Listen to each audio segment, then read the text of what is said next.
we just heard in your pitch a little bit about MatterFi. Yes. I would like to kind of roll the clock back a little bit and tell us, how did this all start? What did you see in crypto? What problem did you see? And what prompted you to start MatterFi and start building this project?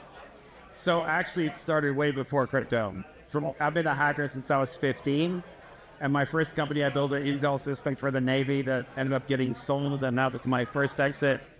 And then I worked in software security as a pioneer. And I just realized how easy it is to break into everything. So I did that career from, basically I graduated from UVA, and then for like 10 years, I was just a hacker. And eventually I burned out on just hacking because everything was broken all the time. There was no like solution. And then crypto came around and we put all the assets on chain all of a sudden. Right. And all of a sudden I was like, oh man, now the robbery is really going to begin. Because before, like, hackers would like disrupt some stuff. Maybe they'd do some blackmail. There'd be a virus. Right. But they couldn't like just reach out and grab a pile of money. And in crypto, they can. And they do this to the tune of, billions a year. Yeah, it's digital cash. Yeah. And so when that happened, I got with a few friends of mine so one of them was Justice Ranveer, the inventor of Bit47.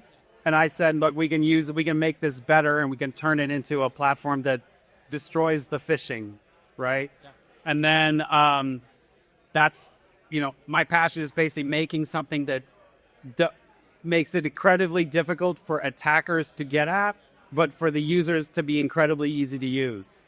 So we made this decentralized PayPal that I showed you. Right? That's kind of been one of the biggest things, in my opinion, holding crypto back. It's, as a crypto evangelist, I've had friends who I got into crypto, helped them set up their wallets and everything, and then 6 months later they say, hey, I just clicked this link, where'd my money go? Yeah. How do I get a charge back? Yeah. So how are you all addressing that? What concrete steps can people take with MatterFi to prevent phishing? Well, so in our case, we're really discouraging the use of like a web connect, right? It's because we're putting all the functionality the user needs inside the wallet itself. So if like you're an ecosystem, essentially you're like a chain link or something, right? So now we're essentially making like the chain link wallet, right? Or we're making the MetaMask snap for those users. And then in MetaMask, you'll still be able to web connect, but you at least be able to verify the identity of the counterparty, right? So like, you just know it's like, look, I don't sign anything if it's just an address. I only sign things if it's a name, because then I know who the counterparty is. Because, for example, I can see their Fortress name like on their Instagram. This is our Fortress name, and unequivocally, this is us, right? So we do a lot that addresses that exact issue. So the custody system works that way. The DID works that way. So like me and you can be chatting in our encrypted chat. And then I can say, okay, well, you're about to buy a car. I need to see a copy of your ID. And you can send me a decentralized proof of your ID just to me, right? So between me and you, we have this cryptographic KYC that's like way stronger, right? Now you might say, all right, well, prove to me where the source of funds for this transaction are, right? So in like all on chain. Yeah. So in TradFi world, you're just going to like show a bank statement that you can doctor all day long, right? It's a pain in the ass. Yeah. In our world, like you can just say, no, I got this money from the user over here and here's their KYC proof. And I can turn that into a cryptographic proof. But third-party attackers know nothing. In fact, MatterFi doesn't know anything. This is just the users are doing this, right? So the way we monetize is, we make that custom infra and we sell the names, which is a pretty big market. Because still, a miracle hath occurred and no one solved this problem except me. Like I really like every day I'm just like, why? But it's a technically hard problem to have like universal stealth agistics, right? Like that's what this is. One question. So once you have your name, what if you lose the keys? Have you all solved for that in any way? Like what if you lose access to the keys that controls your name? Is that still part of it? You have a bigger problem. You also lost your money. Yeah, so the way we're solving that is we're doing your typical Zengo style back up the keys to my iCloud type functionality. The beta wallet that's coming out next week is a straight up 15-word custom seed that we use that, crypto users are expected to understand. That's really going out to the crypto audience. When we go into production, we'll have a lot more options. That's not the technically hard part. It's not hard to back up seeds or MPC them. It's been done by a lot of different tech companies. So we're going to be borrowing from that so people have backup. The way the names work is when you reserve a name that's going into like a regular username and password website, you'll have your list of reservations. And then when the wallet goes into production, you'll be able to take a name and attach it to a key. At that point, it's locked to that key. So if you want to transfer the name to a different key, you still got to have that key. So kind of like ENS. It's like ENS except private. Got it. Right? So the thing I want to emphasize is there is no list of addresses anywhere.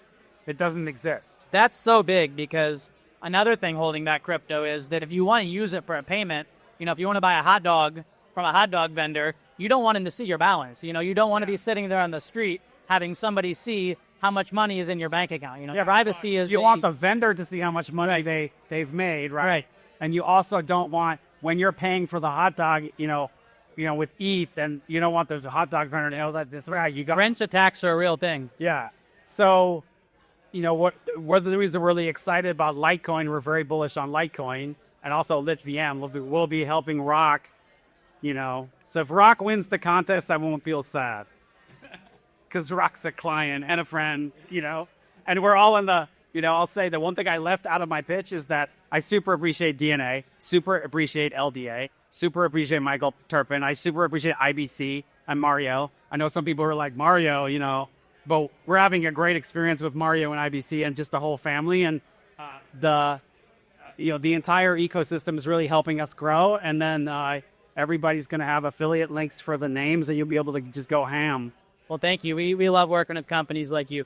Can you tell me a little bit? So American Fortress is a product from MatterFi, is that right? Correct. Yeah. What's the relationship between American Fortress and MatterFi? So it very shortly will be an official subsidiary. Right now it's a DBA. Yep. So it's a wallet that's entirely owned by MatterFi. So if you're an equity investor, you own American Fortress just as much as you own MatterFi. You also own the token.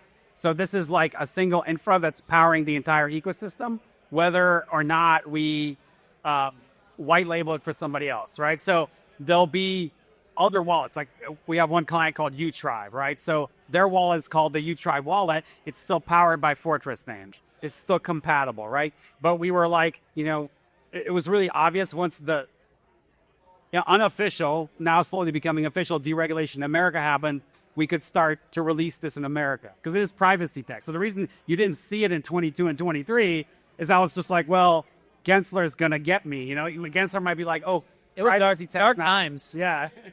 Right. So, but ultimately, we don't break chain analysis. We have stronger KYC. So, I'm talking to a lot of regulators and projects that are very interested in meeting the regulatory standard while still keeping it decentralized. That's what's unique. Because a lot of people think, privacy hides money. But privacy actually, it does that. But it also lets you have really great compliance tech, because even the government doesn't want the hot dog guy to be exposed, right? But they want the hot guy to be able to report his taxes. They'll say, look, I got money from these 20 customers, right? Instead of I don't remember where this money came from. It was like a crypto transaction, Exactly right. So wrapping up, one final thing. How can people get involved? Where can they find you on social media? How can people get involved today? Yeah, so AmericanFortress.io is the website. There you'll find the token, the white paper, the link to the X account, which is AmericanFortress_IO. We have a Telegram channel. We have a TGE coming up that's kind of perpetually getting delayed because we keep getting more and more traction. But we're trying to do it in October. And then we're raising the last $1 million of equity in our round. So, if you're an investor, you can come talk to us about that as well. And you guys... DNA brought some funding to us as well already, which is really terrific. So always grateful. Perfect. Thank you, Mehow. We appreciate it. Yeah, really appreciate it.